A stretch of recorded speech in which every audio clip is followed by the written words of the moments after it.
Welcome to Not Milk Never Milk. Subscribe if you're lactose intolerant. You begin by picking the exact cell where numbering must start.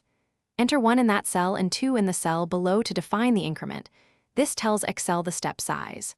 Once done, select both cells and move to the fill handle, the small square at the selection corner, and drag down. You'll see Excel preview the numbers as you drag. This is useful because it prevents mistakes and gives immediate feedback while you extend the sequence. You now refine the behavior with auto-fill options so the sequence matches your need. After dragging, click the small auto-fill icon and pick Fill Series to enforce numeric steps. This prevents Excel from repeating patterns unexpectedly. If you're numbering dates, choose Fill Months or Fill Days so increments adjust correctly.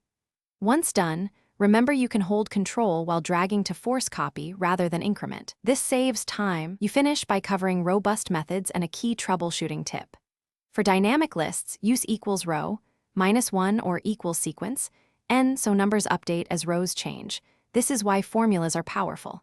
If you need fixed numbers, copy the column and paste special as values to freeze them.